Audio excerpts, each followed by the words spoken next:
Le verbe tenir en français. Pourquoi je veux parler de ce verbe?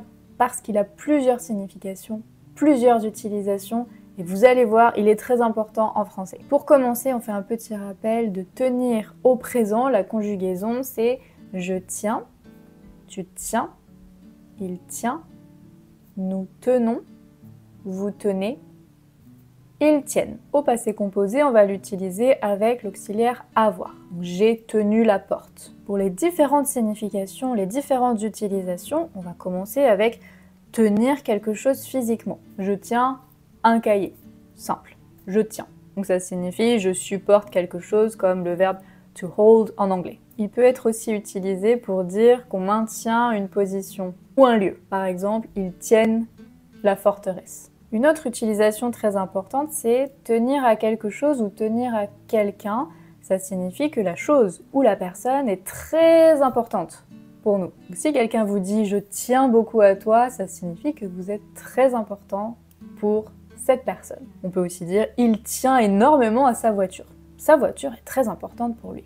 Ensuite, il existe de nombreuses expressions avec le verbe tenir. Par exemple, tenir bon, qui signifie continuer, persévérer, s'accrocher. Donc si vous voulez encourager quelqu'un, vous pouvez lui dire « tiens bon, tu vas y arriver, continue comme ça, tiens bon ». Et au passé, on pourrait dire « ils ont tenu bon ». Dans d'autres expressions, vous pouvez aussi trouver le verbe tenir, par exemple « tenir au courant ». Tenir au courant, ça signifie informer quelqu'un de quelque chose de nouveau. Par exemple, tu me tiens au courant s'il y a des nouvelles. Tu me tiens au courant s'il y a un changement. Une autre expression utile, ce serait tenir tête.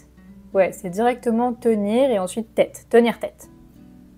Quoi? Tenir tête à quelqu'un, ça signifie résister ou s'opposer à la personne. Par exemple, elle a tenu tête à son patron. Une autre expression, tenir la route. On l'utilise pour dire que quelque chose est fiable, solide, que ça va marcher.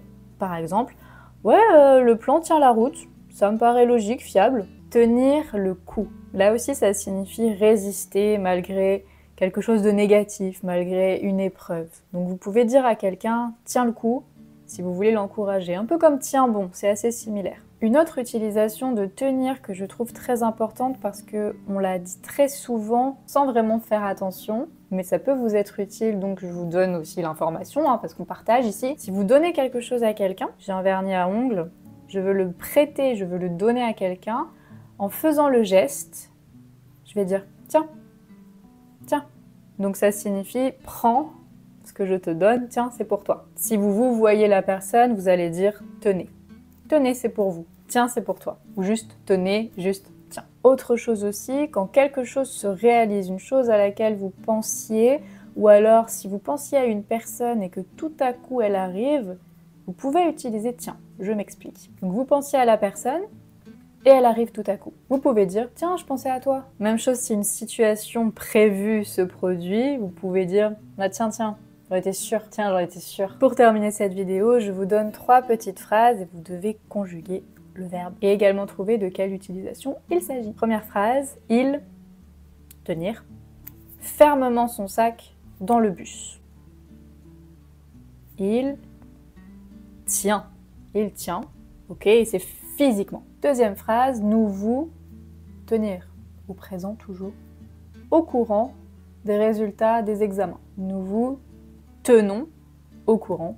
Et donc là, c'est s'il y a de nouvelles informations. Troisième phrase, elle, tenir, beaucoup à sa liberté. Elle tient beaucoup à sa liberté. Donc ça signifie que c'est très important pour elle. C'est tout pour aujourd'hui, j'espère que cette vidéo vous aura aidé. N'hésitez pas à me donner des exemples dans les commentaires et à poser des questions si vous en avez. Et en attendant, je vous dis à très bientôt pour une nouvelle vidéo.